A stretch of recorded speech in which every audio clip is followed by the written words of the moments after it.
Few days back, I told you that Supreme Court ने एक judgment निकाला about the stray dogs that they should be picked up from the roads and they should be provided with shelters because एक video viral हुआ था जहाँ पर एक stray dog ने एक child के ऊपर अटैक कर दिया था and that is why Supreme Court came up with that decision of Supreme Court telling that how human safety also matters to them.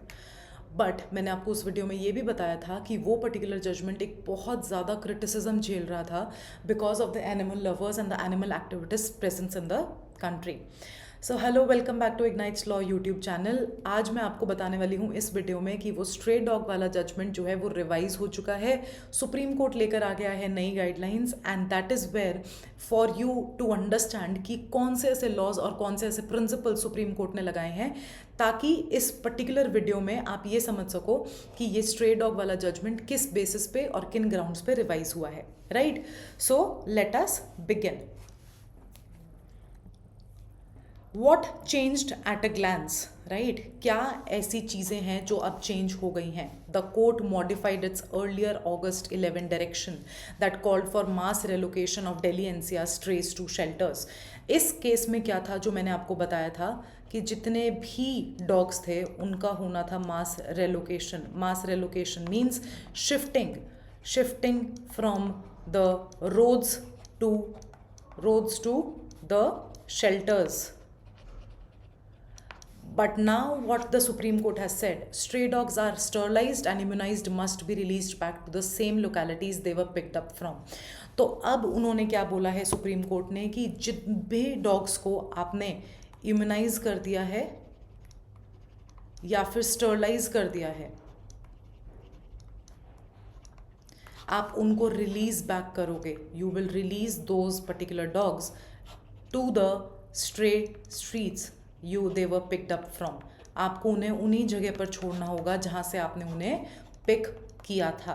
Right, जिनको भी it is again you have to keep that in mind कि ये वही उन्हीं dogs के लिए apply करता है जिनको इम्यूनाइजेशन कर दिया गया है और जिनको स्टरलाइजेशन हो गया है. Right, exceptions, dog showing aggressive behaviour और rabies they are not be released and must be handled separately. any those dogs who are showing aggressive behavior or are showing symptoms of rabies, they must be not released back. They will not be released back and they should be treated separately. Public feeding on streets is restricted. Municipal bodies must set up designated feeding spaces. अब supreme court ने निकाल दी हैं कुछ guidelines. अब वो guidelines क्या हैं? That public feeding, आप कहीं पर भी डॉग्स को ऐसे फीड नहीं करा सकते. Public feeding is not allowed. If you have to feed them you will have certain designated spots.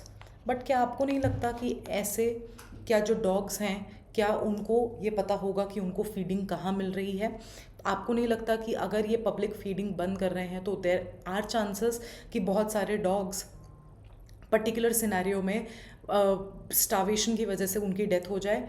अगर ऐसा आपको लगता है या फिर आपका जो भी ओपिनियन है इस चीज़ के बारे में तो आप जल्दी से हमें कमेंट सेक्शन में बताओ. Till then let's move ahead. Right, public feeding on streets is restricted. Municipal bodies must set up designated feeding spaces ward level. ward के हिसाब से आपके designated spots decide होंगे for the stray dogs. The court also expanded the matter pan-India, impleading all states' duties towards a uniform policy. तो अब यहाँ पर जो ये पॉलिसी लग रही थी ये लग रही थी केवल और केवल दिल्ली एनसीआर में. बट अब ये पॉलिसी लगने वाली है pan India. All Indian states and UTs should follow the same policy. That means कि सारे डॉग्स जो भी अग्रेसिव या फिर रेबीज बिहेवियर दिखा रहे हैं उनको रिलीज नहीं किया जाएगा. They will be picked up from those communities, they will be taken back to the shelters and the public feeding will not be allowed in the public because there will be designated spots कि आप उन्हीं spots पर जाके उन dogs को feed करवाओगे. Right? Now, why the court revised its earlier order? Why the revision was made? And Why was it necessary? Why was it necessary to change the order? As I told you in the last video as well, that this particular judgment was facing a lot of criticism from the people, was facing a lot of criticism from the animal activists, and that is why it was need to change this one particular order. After the August 11 directive, animal welfare groups, citizens and public figures warned of shelter capacity limits. सबसे पहला problem जो मैंने आपको last time भी बताया था, infrastructural problem. Infrastructural problem, क्या हमारे पास इतने शेल्टर्स थे कि हम सारे डॉग्स को अकोमोडेट कर पाएँ? No. That became the first reason, that became the first reason of changing of this judgement. Risk of neglect culling, neglection हो सकता था, क्या पता उन डॉग्स को वो केयर वहाँ उन शेल्टर्स में ना मिलती जिसके लिए उनको वहाँ भेजा जा रहा था। And deviation from the ABC animal birth control rules 2023 that follow the capture neuter vaccinate release model, right. हम एक पर्टिकुलर मॉडल जो कि है एनिमल बर्थ कंट्रोल रूल्स के under 2023 that follow the capture neuter vaccinate release CAVNR model से अलग जा रहे थे। ये मॉडल क्या कहता है कि आप डॉग्स जो भी अग्रेसिव बिहेवियर दिखा रहे हैं, जो भी डॉग्स एक एग्रेसिव बिहेवियर या रेबीज बिहेवियर दिखा रहे हैं, आप उनको कैप्चर करोगे, आप उनको न्यूट्रलाइज करोगे, आप उनको वैक्सीनेट करोगे और फिर आप उनको रिलीज कर दोगे। There is no point that you will keep them in shelters as an imprisoned personality. You cannot keep the dogs within the confined limits. आप अगर कोई भी ऐसा डॉग है जो एक अग्रेसिव बिहेवियर दिखा रहा है, आप उसको वैक्सीनेट करो और रिलीज कर दो, बट आप उसको एक प्रॉपर कब्जे में, एक कैद में नहीं रख सकते हो। The court course corrected to align with human science based control. जब ये जजमेंट आया था तो all of the people were saying that it is against humanity. It is against humanity. ये humanity के against एक जजमेंट है, and that is why court ने human basis पे and science based जो एक मॉडल है CNVR बेस्ड मॉडल, इसके बेसिस पे इस जजमेंट को रिवाइज किया है। They have revised this one particular judgment, right? Now, the legal architecture behind the ruling. अब क्या legal reasoning इसमें follow हुई है जिसकी वजह से ये पर्टिकुलर जजमेंट एक रिवाइज हुआ है? क्या ऐसी चीज़ें थी जो हम वायलेट कर रहे थे एंड जिसकी वजह से ये एक जजमेंट का चेंज होना बहुत ज़्यादा इम्पॉर्टेंट था? The legal architecture behind the ruling is the first one, prevention of cruelty to animals act 1960, enabling law. इस पर्टिकुलर एक्ट में जब हम यहाँ पर रूल्स एंड रेगुलेशंस देखते हैं, तो जब डॉग्स को एक जगह एक शेल्टर पे रखा जाता, so there would have been no surety that they were not prone to cruelty. They were not prone to cruelty. Why? Because cruelty to animals and keeping them at one place would have definitely increased, not decreased. जो cruelty है वो बढ़ती जाती, ना कि कम होती जाती। Why? Because the neglect towards their care would have been at prime. Why? Because of what reasons? Because of, again, the infrastructural reasons. Why? Because आप देखो, अगर एक जगह पे इन सबको रखा जा रहा है तो how can you be sure कि इस इंफ्रास्ट्रक्चरल रीजंस में उनको फूड, शेल्टर, उनकी वैक्सीन, वो सब time to time and properly मिलेगा when there are so many dogs. जो मैंने आपको लास्ट वीडियो में भी बताया था, there are almost 2 crore dogs in just Delhi NCR.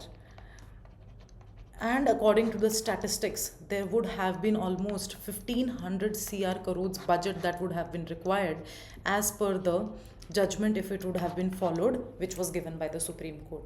So does our country have 1500 crore budget to implement on these dogs? Does our country have those infrastructural reasons that they will not be prone to cruelty?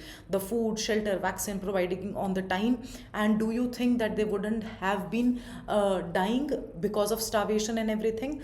That is why the first thing that was getting beyond the ruling was the Prevention of Cruelty to Animals Act 1960. That was the only reason कि इन dogs को अब CNVR model की तरह ही पहले उनको capture किया जाएगा, उनको न्यूट्रलाइज किया जाएगा, उनको वैक्सीन प्रोवाइड की जाएगी and then they will be released back. That is the ABC rules, animal birth control rules 2023, superseding 2001, prescribe CNVR and release to original location, also provide for feeding points fixed by a multi-stakeholder committee under Rule 20. ठीक है, जो ये आपका ABC rules 2023 है, ये clearly एक CNVR model आपको देता है. इसमें क्लियरली बोला गया है that you will capture the dogs, you will neuter the dogs, then you will vaccine the dogs and then you will release them to their original location. आप उनको बांध के नहीं रख सकते हो, आप उनको एक जगह पर नहीं रख सकते हो कैद. अगर आपने उनको वैक्सीन दे दी है और अगर वो एक नॉर्मल बिहेवियर दिखा रहे हैं, if they are showing the aggressive behaviour, you can keep them to the position, right? But अगर आपको उनको रिलीज़ करना है, अगर आप रिलीज़ करने के बाद भी पब्लिक फीडिंग नहीं कर सकते हो, आपको करनी होगी feeding at the designated spots, right? So that is what the Supreme Court has said in the revised judgment as well. Now what residents and feeders can do and cannot do, right? ऐसी कौन सी चीज़ें हैं जो residents और feeders कर सकते हैं और कौन सी चीज़ें नहीं कर सकते हैं. Can do and can not do. Now do feed only at designated zones fixed by local body RWA committee rule 20.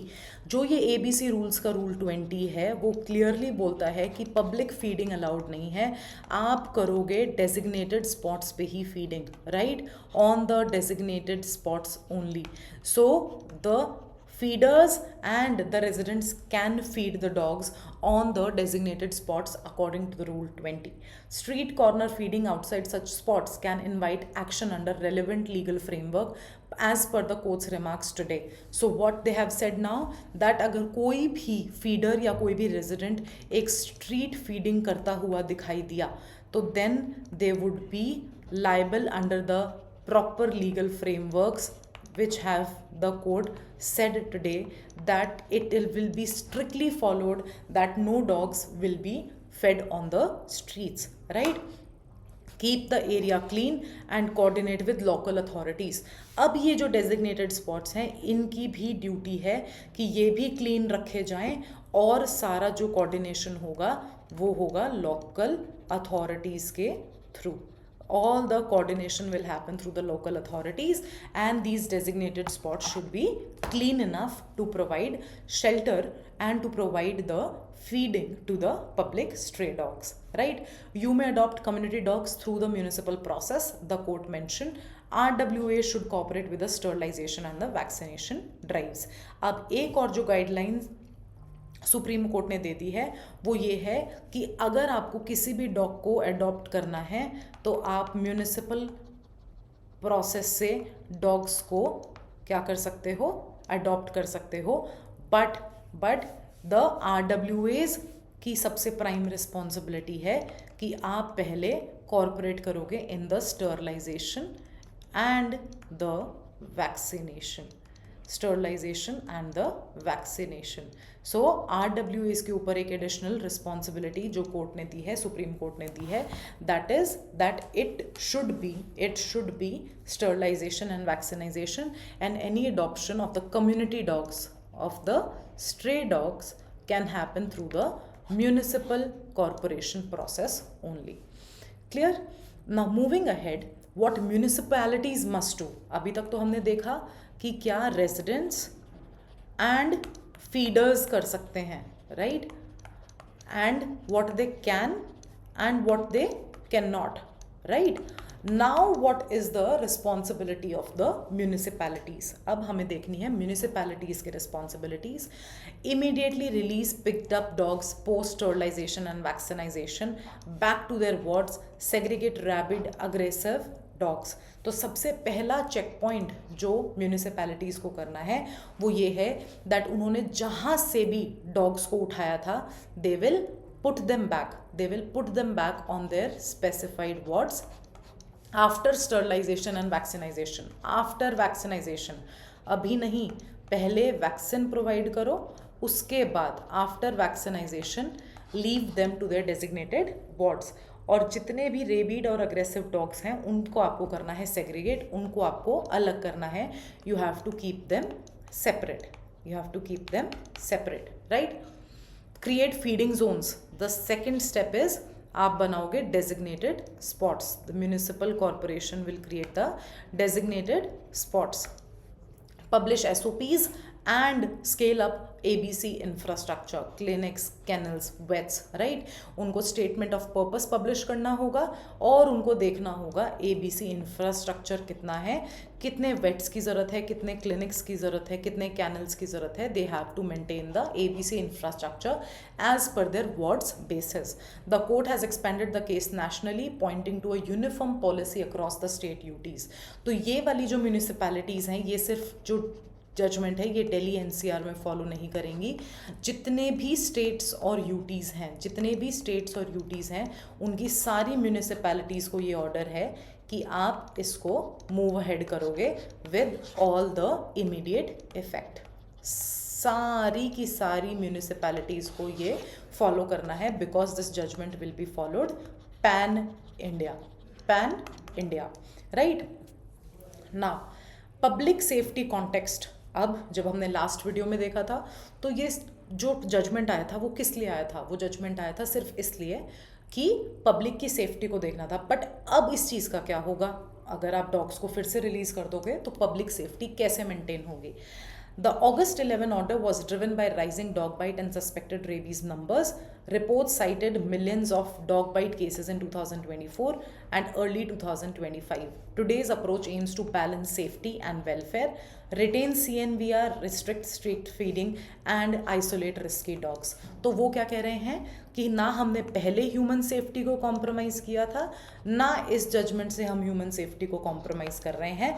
हमने बस एक CNVR मॉडल फॉलो किया है कि हम पहले वैक्सीनेशन प्रोवाइड करेंगे, अगर फिर भी कोई डॉग अग्रेसिव बिहेवियर का लग रहा है तो उसको हम आइसोलेट करके ही रखेंगे so that it can not harm the natural normal human beings, right. So that is why the public safety, the human safety is still not being compromised by the revised judgment. अब हमें देखने हैं कुछ ऐसे questions बहुत open ended जो रह जाते हैं, जो जिन चीज़ों पे शायद सुप्रीम कोर्ट ध्यान देना भूल गई, right. What is the aggressive behaviour? हमें कैसे पता चलेगा कि कौन से डॉग का किस तरीके से, because this is a very subjective matter. The dog might show the aggressive behaviour and might not show the aggressive behaviour and might show it later on, right. So what will be considered as an aggressive behaviour? Even supporters urged a clear scientific definition to avoid arbitrary detention of dogs. So what are they saying here कि aggressive behaviour की Supreme Court से मांगी गई है एक definition कि आप हमें एक डेफिनेशन दो कि क्या वो एक अग्रेसिव बिहेवियर होगा, ताकि बेमतलब में जो डॉग्स हैं उनको डिटेन करके या उनको डिटेंशन करके ना रखा जाए। Capacity and funding. ABC programs require sustained budgets, vets and sterilization targets. Often 70% plus coverage in a locality to be effective. Implementation will decide outcomes. अब सुप्रीम कोर्ट ने तो कह दिया कि वार्ड्स के बेसिस पे ABC प्रोग्राम को follow करो, वेट्स लेके आओ, कैनल्स लेके आओ एंड ये सारी चीज़ें आप एक डेजिग्नेटेड स्पॉट पे करो। बट फंडिंग कहाँ से आएगी? where the funding will come from, that is where the budget will be a problem। और जब ये सारी चीज़ें implement होंगी तब हमें पता चलेगा कि इसका आउटकम क्या आता है, क्योंकि अभी इम्प्लीमेंटेशन नहीं दिखने वाला है बिकॉज बजट कंस्ट्रेंट्स बहुत ज़्यादा होने वाले हैं। Nationwide harmonisation, the court has pulled in all states UTs accept guidelines, standard SOPs and compliance timelines at the next hearing. The matter was listed to return in the about 8 weeks। 8 हफ्ते पे बात गई है और सारी UTs के लिए harmonisation और ये एक यूनिफॉर्म जजमेंट लगने वाला है। बट क्या ये परफॉर्म होगा, कैसे होगा, वो सब हमें देखना है इन द कमिंग 8 weeks। क्या इस पे प्रोग्रेस होती है, क्या इस पे इम्प्लीमेंटेशन होता है, right. So this was your revise judgement about the stray dogs. अब आपका क्या ओपिनियन है, आप जल्दी से हमें कॉमेंट सेक्शन में बताओ। I guess the revise judgement is a lot better than the previous one. और एक बात, बहुत सारी ऐसी चीज़ें हैं जो इस जजमेंट में अभी रह गई हैं, जैसे कि आपके लीगल रीजनिंग पैसेज, वो आपको मैं नेक्स्ट वीडियो में बताने वाली हूँ कि इससे क्या पैसेज आ सकता है और आप किस तरीके से उन क्वेश्चंस को सॉल्व कर सकते हो। सो जल्दी से इग्नाइट के लॉ यूट्यूब चैनल को सब्सक्राइब करना मत भूलना, ताकि आपके पास नोटिफिकेशंस आती रहें। Plus we have also launched our 2026 and 2027 batches, so that you have a uniformed practice. You have all the mentors and experts who will be teaching you under this batch. All you have to do is visit down the description to find out all the details. Till then, I'll see you in the next one, and all the best for your preparation.